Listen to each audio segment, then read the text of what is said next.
Então, tá ótimo. Deixa eu ver aqui. Boa tarde, gente. É muito bom estar aqui com vocês nessa tarde de domingo para mais uma palestra sobre a nossa doutrina, né? Mais uma troca de informações. Porque o que que é a palestra? A palestra é isso, a pessoa que estuda, que vem, que qualquer um de nós pode ser palestrante, ela vem, faz um estudo e mostra o que ela estudou do ponto de vista dela, aquilo que tocou mais o seu coraçãozinho. Então, hoje, é, nós fomos convidados a falar sobre a segunda parte do Livro dos Espíritos, que fala sobre o mundo espiritual ou dos espíritos, capítulo 7º, Retorno à Vida Corporal, questões 379 a 399, que fala sobre a infância, simpatia e antipatia terrena e o esquecimento do passado.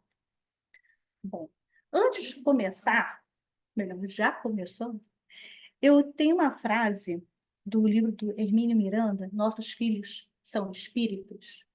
Eu acho que aqui vocês conseguem ver melhor porque aqui eu sei. Ele começa o livro com uma frase que eu adoro, né? Quando ele vem falar aqui da parte como reordenar o pensamento, que é: vamos ver mais algumas coisas que precisam ser desaprendidas para desocupar lugar, para que o que se torna necessário reaprender. Então, por que essa frase? A gente tem que... Existem determinados conceitos que nós trazemos culturalmente, replicamos, ou seja, repetimos, e quando a gente começa a estudar um pouquinho, a gente começa a verificar que não está certo. É uma coisa que não está batendo certo.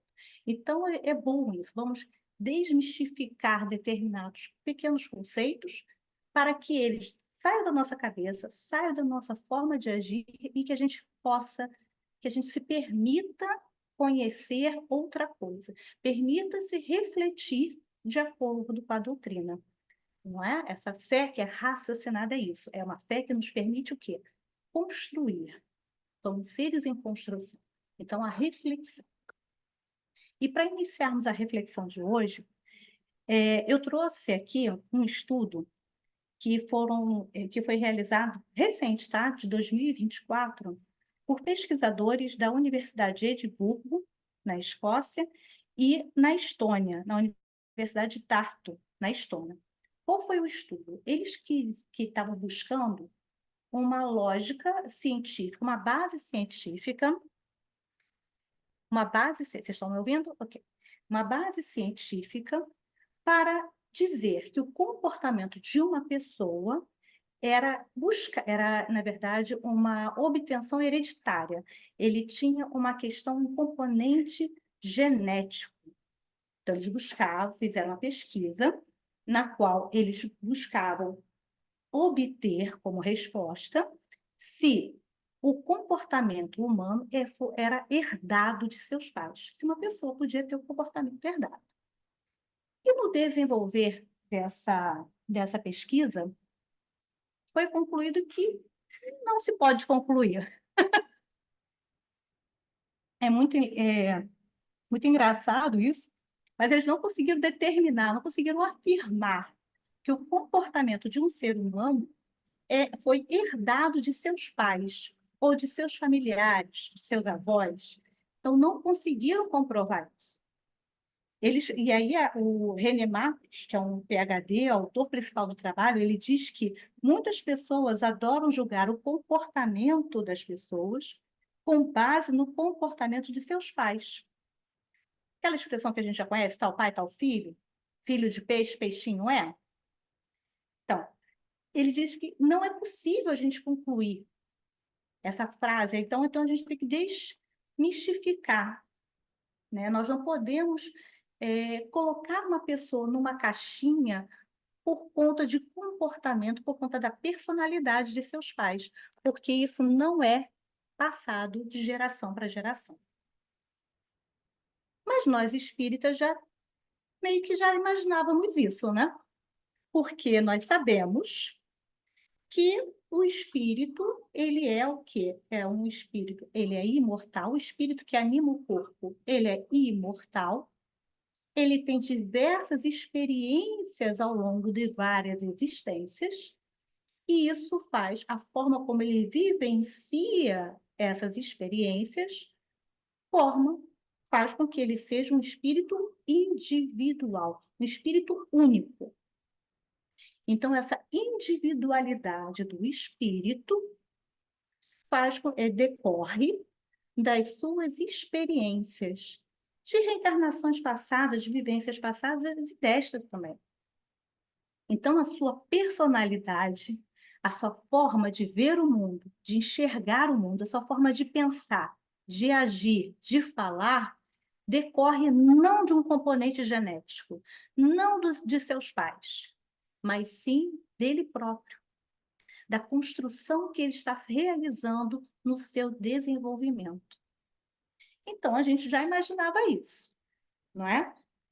A gente já tem essa questão ali, essa questão que eles vieram trazer como estudo, a gente já tinha essa pulguinha atrás da orelha. Que se o espírito é imutável e ele é um único, imortal, imutável não, desculpa, se o espírito é imortal, né, e único, as suas experiências vão dizer, vão mais ou menos ditar, vão dirigi-lo, conduzi-lo na formação da sua personalidade. Se são experiências únicas, é como eu enxergo, então meu pai enxerga de uma forma diferente, eu, filha, enxergo de outra forma, então a minha personalidade é distinta do meu pai. E essa personalidade, como eu falei, nós somos seres em construção. Essa personalidade, ela não é imutável. A personalidade, ela pode ser e ela é construída ao longo do tempo. Temos um grande exemplo na doutrina que fala sobre essa mudança de personalidade, que é o caso de Saulo de Tarso, que às portas de Damasco viram nosso Paulo de Tarso. Olha a mudança de personalidade numa mesma existência. Então, a personalidade ela é continuamente construída. Ah, Marcela, mas você está falando de Paulo de Tarso, né? Não está querendo me comparar com Paulo de Tarso? Não dá. Vamos pegar nós mesmos, vamos fazer um momento de reflexão bem rápido. E vamos lembrar quando, antes de conhecer a doutrina espírita, como é que nós reagimos a determinadas situações. Ou antes mesmo. Mesmo você, mas eu já nasci numa família espírita. Ok, mas como então, antes mesmo, algum tempo atrás, 2 anos atrás, como é que você pensava sobre uma determinada situação? Como é que você pensa hoje? Tenho certeza que você vai encontrar alguma coisa que mudou. Antes pandemia, pós-pandemia, com certeza alguma coisa mudou. Isso porque essa mudança decorre do quê? Dessa vivência, dessa experiência, que reflete no nosso comportamento. Então, o comportamento, a personalidade, ela é o fruto dos nossos comportamentos, é um fruto de reflexões, e ela vai sendo construída ao longo do tempo. Então, deixa eu beber uma água aqui, que ela está muito quente. Se o que nos constrói. Estou com uma visita aqui, Lô. O que a gente vai mudando é a nossa personalidade, então, se a gente já entendeu que somos espíritos imortais em plena construção, vocês concordam comigo que nossos filhos, nossos netos, nossos sobrinhos também são espíritos em construção. Porque todos nós somos espíritos imperfeitos em construção. Então, somos espíritos imortais. Então, se os espíritos dos nossos filhos também são imortais, eles também passaram por experiências em outras existências. Eles também se desenvolveram. E aí a grande pergunta que Kardec faz aos espíritos: pressupõe-se que o espírito de uma criança, por ser uma criança, pode ser mais desenvolvido do que seus pais? Poderiam os nossos filhos, ou melhor, o espírito que habita atualmente, que anima o corpo dos nossos filhos, dos nossos netos, nossos sobrinhos, serem mais evoluídos do que o nosso? E o que o Espírito diz, né? O Espírito de verdade diz, sim, sim, porque ele também passou por essas mudanças, ele também teve vivências, teve experiências. Também é um espírito imortal que atravessa várias existências no seu desenvolvimento em construção. Então, nós temos que começar a entender que aquela criança que está ali sob o nosso cuidado, ela é um espírito imortal, que pode ter sido, sim, pode ter tido diversas experiências, mais experiências que nós mesmos, como espíritos imortais, se desenvolvido mais e ser um pouco mais, ser mais evoluído que nós em determinada área. Isso é possível. Quando a gente começa a perceber isso e aceitar essa possibilidade, aí a gente entra naquilo que Hermínio diz, a gente tem que desconstruir determinados padrões que estão grudados, que estão sendo repetidos, e para permitir que o novo venha e a gente consiga aplicar esses nossos ensinamentos, o conhecimento doutrinário espírita, no nosso dia a dia. Porque quando a gente percebe que aquela criança pode ter um espírito ali mais desenvolvido, a gente começa a agir com mais respeito. Sim, nós também precisamos respeitar aquele espírito imortal que ali está. Então, vamos trabalhando por essa questão. Vocês estão ouvindo agora 2 cachorros resolveram participar aqui da palestra. Bom, espero que vocês tenham ouvido. Vocês conseguem me escutar? Eu acho que sim. Então, vamos lá. Então, o fato do espírito se encontrar animando o corpo de uma criança não significa que ele não seja mais desenvolvido. E que desenvolvimento é esse que a gente está falando? O desenvolvimento do espírito ele se dá através de 2 fontes: é o desenvolvimento intelectual e o desenvolvimento moral. Então, quando a gente tem o desenvolvimento intelectual, a gente começa a desenvolver um lado intelectual e, com o passar do tempo, a gente começa a compreender determinadas situações, determinados fatos, e esse desenvolvimento intelectual nos favorece o desenvolvimento moral. E aí, nós vamos alternando entre desenvolvimento intelectual e desenvolvimento moral. E assim a gente continua, vai avançando na nossa progressão espiritual, no nosso desenvolvimento.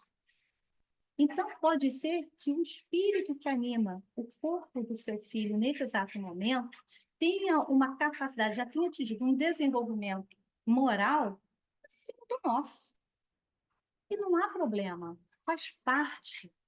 Quando a gente vai na Gênesis, no finalzinho da Gênesis, fala sobre a geração nova, Kardec, né, ele explica isso para a gente. A mudança que a espiritualidade já nos afirma, essa mudança, essa transição planetária, ela não vai ser de uma forma brusca, ela é gradual. Espíritos que estão se desenvolvendo, que já atingiram um certo grau de desenvolvimento, eles vão reencarnar na Terra para auxiliar no desenvolvimento. Tá, Marcela, mas se ele vem auxiliar, quer dizer que eu não preciso, então, fazer nada. Se meu filho já pode vir com um desenvolvimento intelectual ou moral melhor do que o meu, vou deixá-lo livre. Ele que faça, ele pode escolher tudo. Ele pode seguir o caminho dele. Ele é mais evoluído. Então, e aí fica o alerta. Primeiro, porque ele pode. Nem todos os espíritos que estão reencarnando, eles são mais evoluídos. Porque, sim, ainda somos um mundo de provas e expiações. Começa por aí. 2, vocês acham mesmo que Deus, na sua infinita bondade, justiça, no seu amor, ia colocar, assim, um espírito para reencarnar no mundo de provas e expiações, sem que ele necessitasse se desenvolver em alguma coisa, será que não seria um espírito puro? Porque o espírito puro é aquele que não precisa se desenvolver. Então, o que estaria fazendo na nossa família um espírito puro, num mundo de provas e expiações? Não tem lógica. Então, aquele espírito que está ali, ele pode até ser mais desenvolvido, ter um lado intelectual mais desenvolvido do que a gente, ou um pouquinho de um lado moral mais desenvolvido que a gente, mas ele está ali para trocar conosco. Nós ainda temos o que ensinar. Nós ainda temos que efetuar essa troca. E é por isso que, quando o espírito reencarna, ele fica em repouso durante uma fase da infância. Lembra, quem já frequentou palestra pública, quem já estudou, sabe que o espírito ele se encontra limitado ao corpo. A matéria limita o corpo. Limita o espírito. A matéria limita o espírito. Como assim limita o espírito? Ué, a gente vê com os nossos olhos, a gente cheira com com o nosso nariz. Nós temos paladar. Mas o espírito, quando está em desdobramento, ele consegue acessar coisas que nós, com nossos olhos, não conseguimos acessar. É isso. Então, há uma limitação. Por conta da própria constituição orgânica mesmo da matéria do corpo. Então, o espírito tem uma limitação. Quando a gente fala de criança, durante uma fase da infância, o espírito está em repouso. Não é que ele não esteja ali, ele está ali. Só que é como se ele estivesse sonolento. Sabe quando a gente está assim, está com sono, está querendo dormir, mas a gente tem alguma coisa para fazer, então a gente está ali meio que dormente, meio ali adormecido, a gente está acordado, mas a gente não consegue rebater. Não... É isso, o espírito está adormecido. Ele está, na verdade, ele está em repouso. Por quê? A composição orgânica daquele corpo infantil que ele está animando não está completa. Então, o corpo ele ainda não tem o cérebro formado para poder se desenvolver, poder falar.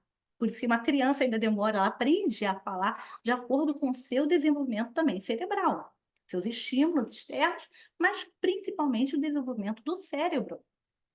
Uma criança pequena não vai correr uma maratona, porque o sistema respiratório dela ainda não está completo, ela não consegue ainda. Então, há uma limitação orgânica, e para isso não há sofrimento para o espírito. O espírito já habita aquele corpo, já anima aquele corpo, e ele se mantém o quê?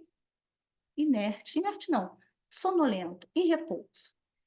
E por ele estar em repouso, é que fica mais fácil de nós transmitirmos a eles determinadas impressões.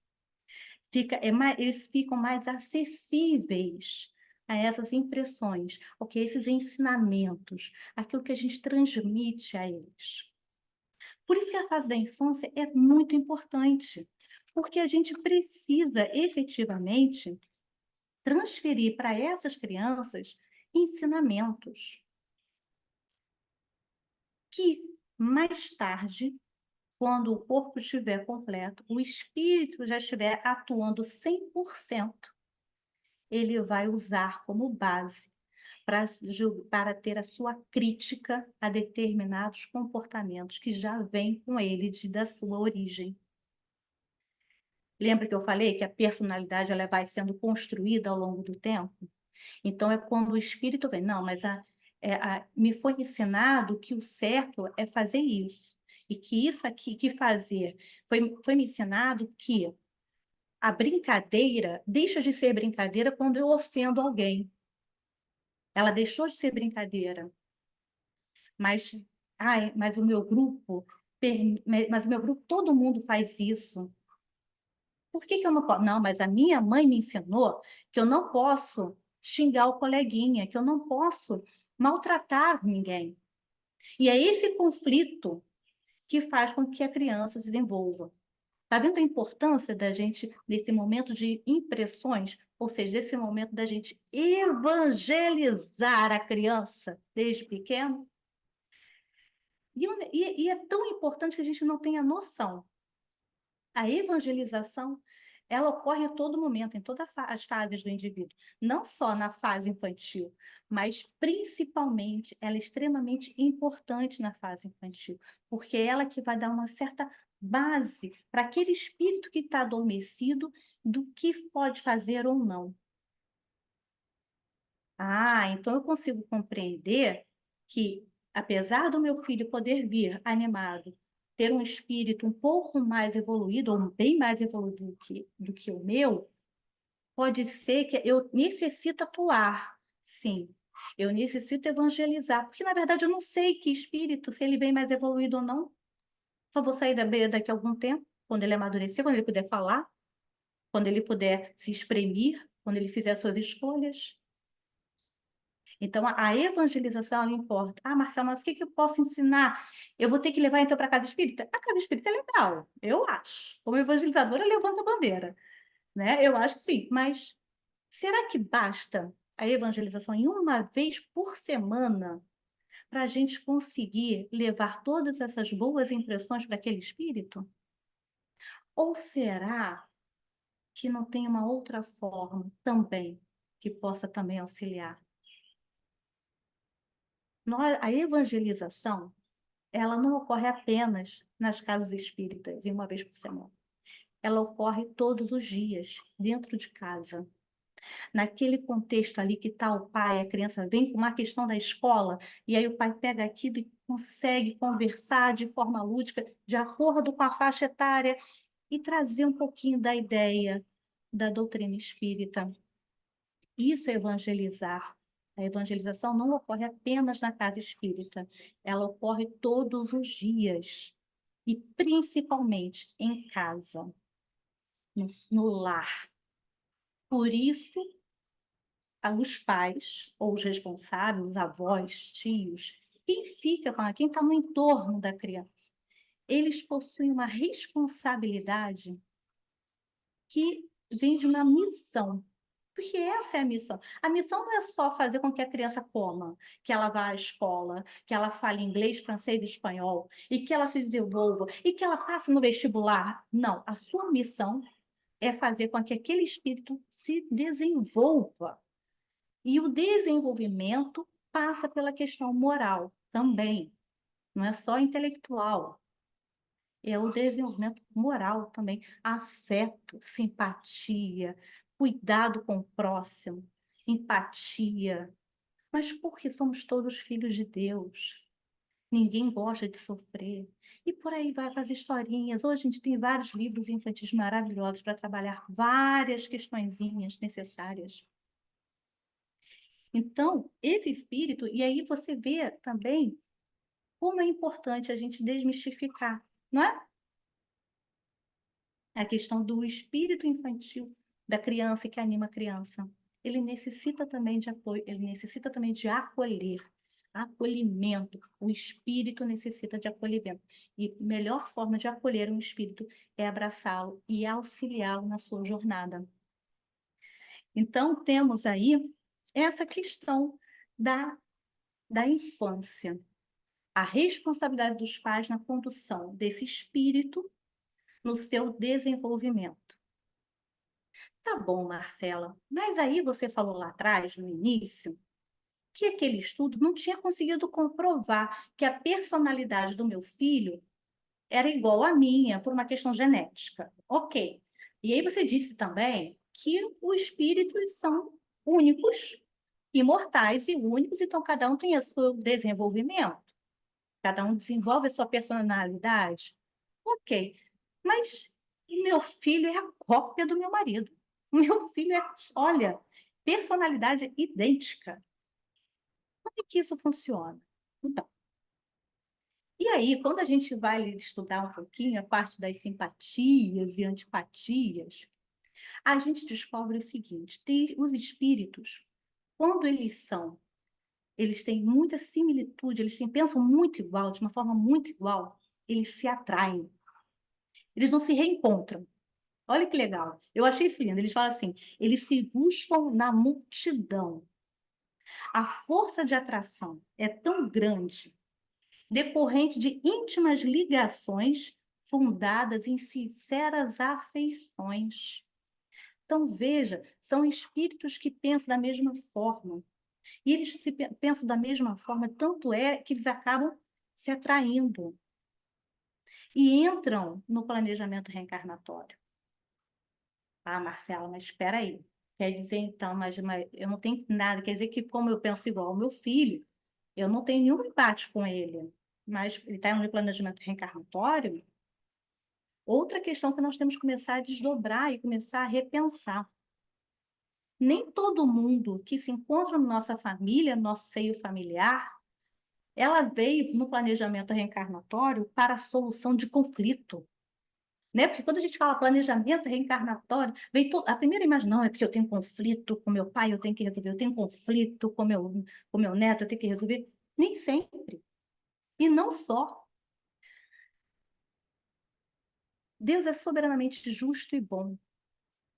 Então, o que acontece? Ele permite que espíritos que sejam igual, pensem igual a nós, assim, bem parecidos, venham e reencarnem no mesmo grupo familiar ou bem próximo.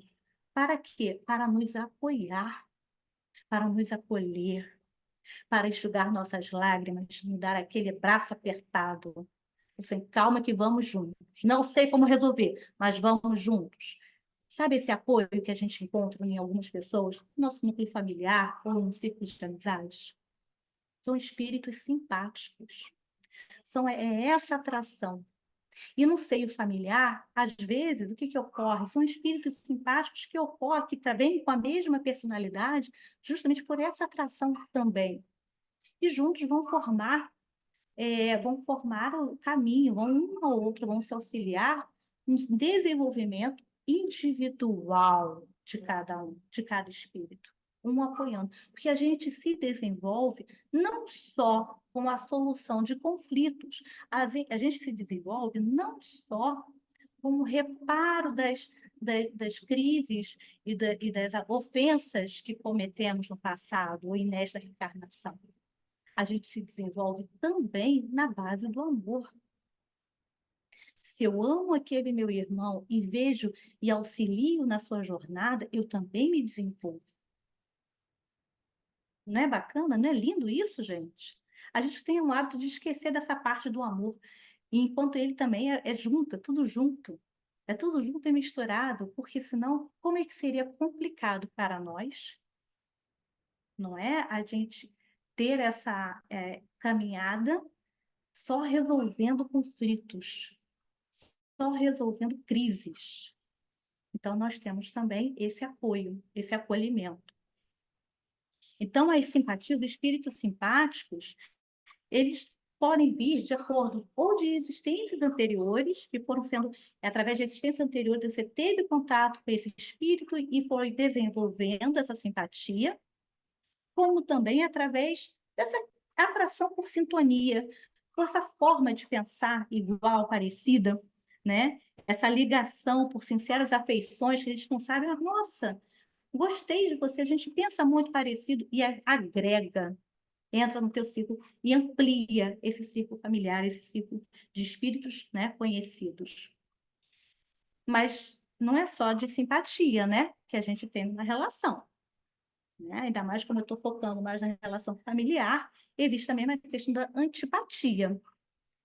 Antipatia, o que é antipatia? Antipatia, se a simpatia é uma sintonia com base em pensamentos iguais, a antipatia é o quê? É uma repulsa por pensamentos completamente diferentes. Isso é antipatia. Ah, mas quer dizer então que o outro é mau, eu sou antipático, não gostei de fulano, tenho uma repulsa por fulano, é porque ele deve ser mau, ele deve ter me feito algum mal no passado. Não. Outra coisa que temos que quebrar? Não, não necessariamente. Pode ser uma repulsa apenas por ideias diferentes. Isso é antipatia. A antipatia, você tem uma questão ali para resolver? Resolver sim, porque somos todos irmãos. Somos todos filhos de Deus. Então, nós temos que desenvolver o amor, a fraternidade para com todos. Então, se eu tenho uma repulsa com determinada pessoa, eu tenho ali uma oportunidade nesta existência de trabalhar essa repulsa, trabalhar essa antipatia, nem que seja um pouquinho de cada vez, que já é muita coisa. Então, é isso que a gente vai fazer. A antipatia, ela serve para isso. Ela nos traz um alerta, acender uma luz, tipo assim, olha, tem alguma coisa que você tem que aprender ali. Não por maldade, não porque houve, em algum momento, em alguma existência, houve uma briga, tivemos um problema. Não, necessariamente. São espíritos que possuem ideias diferentes. E aí, tá, Marcelo, mas, pô, se eu tenho ideia diferente, exercício da tolerância. Exercício da tolerância. Vamos entrar novamente em períodos eleitorais. Exercício da tolerância. Pessoas com pensamentos diferentes. Exercício da tolerância. Não há lógica. Você se afastar de uma pessoa, a não ser, óbvio, tem situações e situações, mas como regra, só porque ela pensa diferente de você de um assunto que não é tão difícil assim, não ofende a moral. Vocês entendem o que eu estou falando? Porque ele gosta de azul e eu gosto de vermelho. E pronto, e cada um segue com o azul, cada um segue com o vermelho. Tem outras coisas que certamente, se a gente buscar, são coisas parecidas. E se não tiver, ok, não te desejo mal. Não desejo mal. É a tolerância, exercício da tolerância. Pelo menos iniciar. Nós temos que começar esse exercício da tolerância. Por isso que ela existe, né? E aí,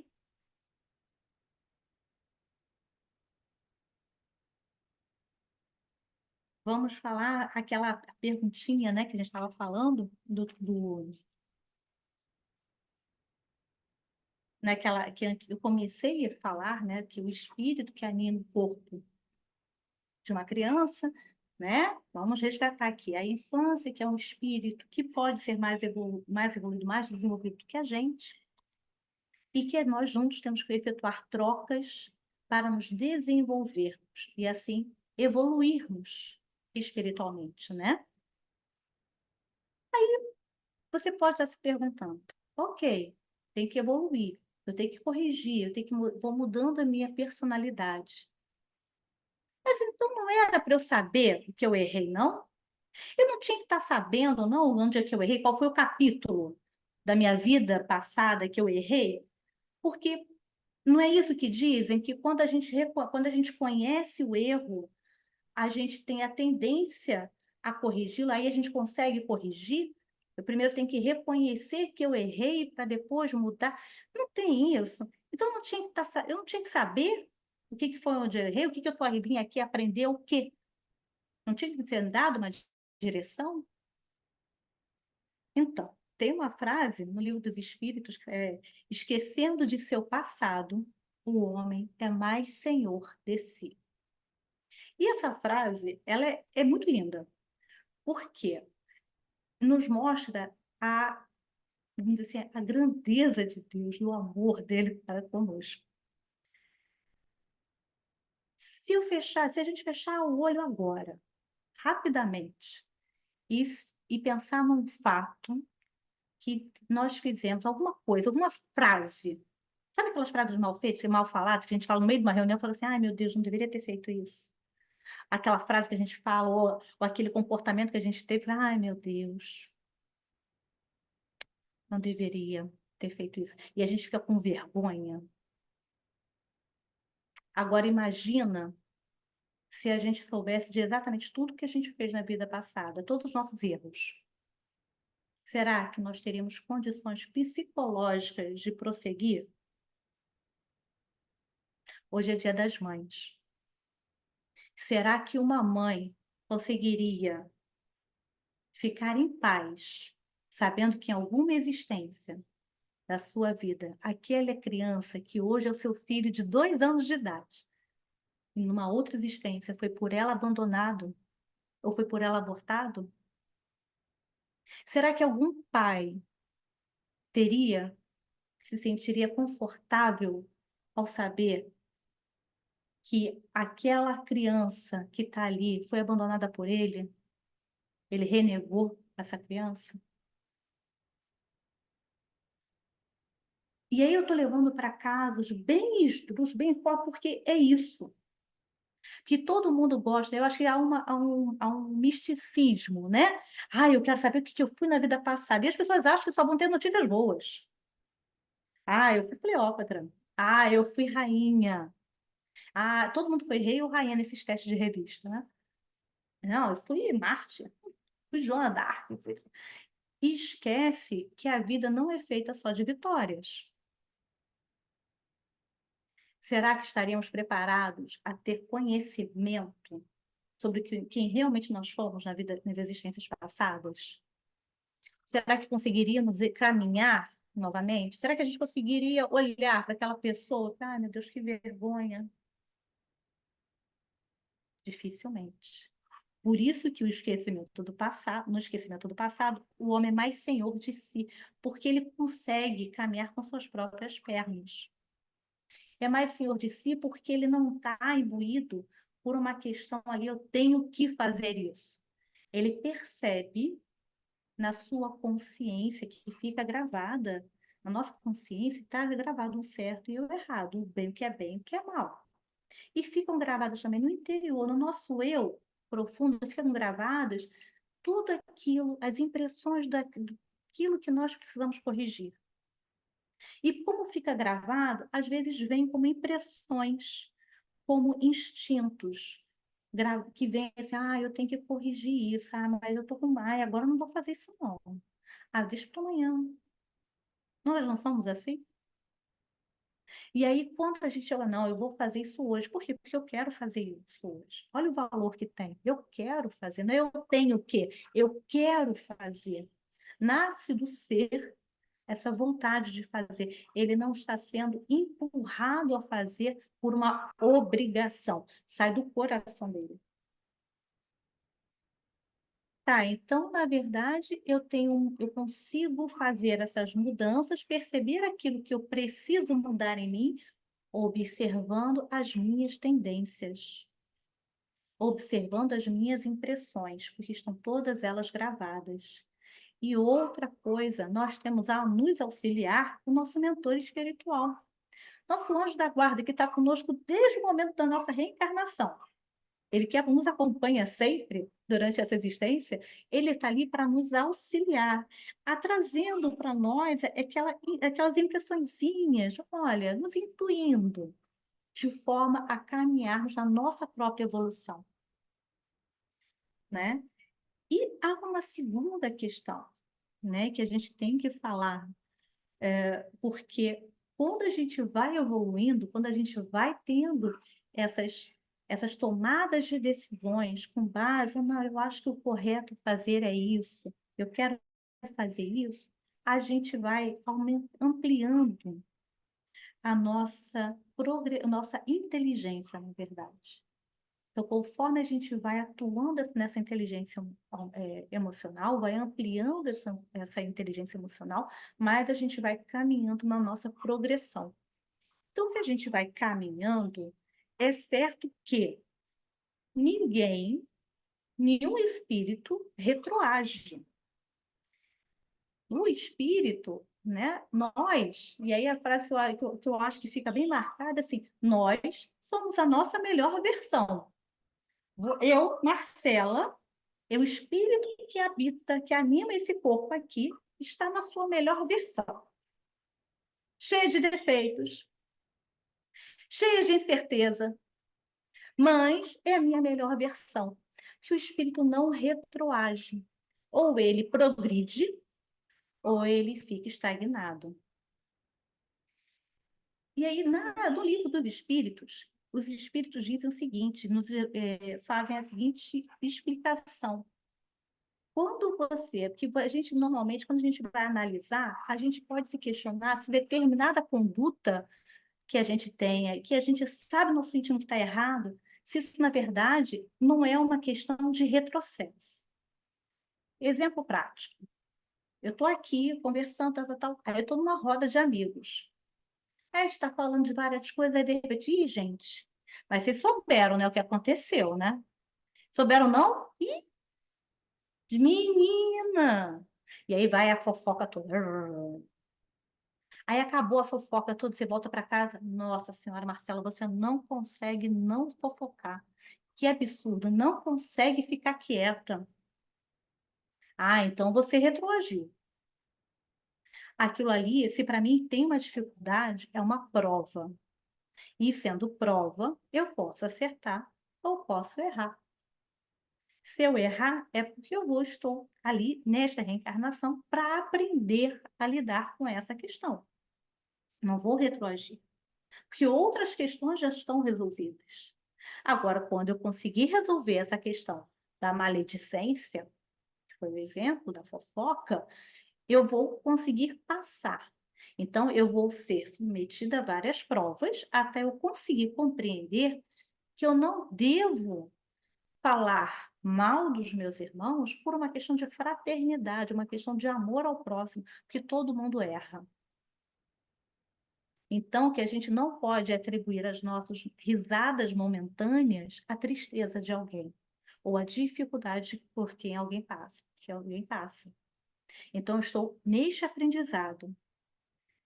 Ah, errei, é porque eu ainda não aprendi. Então, eu estou estagnada nesse aprendizado, nessa questão. E aos poucos, quando eu conseguir passar, ok, progredi mais um pouquinho. Ou no dia que eu conseguir passar e passar por essa fase, quando eu não sentir mais essa vontade de colocar alguém em público, a tristeza de alguém para animar o meio de uma conversa. Então, quanto mais evoluídos nós somos, maior é a nossa tendência, não só evoluído, eu acho que eu diria, quanto mais observamos a nós mesmos, quanto mais vigiamos a nossa consciência e as nossas atitudes, começamos a observar os erros que temos que corrigir, ou seja, as nossas falhas, né? A nossa fraqueza de espírito. Que erro é fraqueza do espírito ainda. Então, se eu tenho. E a gente vai se observando e a gente vai encontrando. Nesse exemplo, eu falei, cara, é a maledicência. Mas pode ser qualquer coisa, basta a gente se observar, não é? E aí, essa observação que vai dando para a gente a nossa direção de desenvolvimento. Não é necessário recordarmos o que fomos nas existências passadas. Precisamos nos observar. E aí, voltando para a criança, para aquele espírito, ensiná-lo também desde cedo a perceber-se como um espírito imortal. O que você está sentindo? Vamos nomear. Você está sentindo raiva? Porque nós, espíritos imortais, espíritos imperfeitos, sentimos raiva, sentimos alegria. É isso que você está sentindo, que é alegria? Você está sentindo tristeza? O que você está sentindo? Porque quando começamos, e aí entra essa questão, quando a gente começa a conhecer aquilo que eu sinto, a gente consegue trabalhar melhor. A evangelização, ela abre portas, ela abre, ela estreita vínculos afetivos, ela abre portas no sentido do eu, do desenvolvimento do ser humano. A evangelização, ela é necessária não só para crianças e jovens, mas para adultos. Lúcia Moisés, que trabalha com a evangelização espírita, ela tem uma frase que eu sigo, desde que eu li, do primeiro livro que eu li dela, gravei na minha mente e eu levo para a minha vida. Evangelizar é evangelizar-se.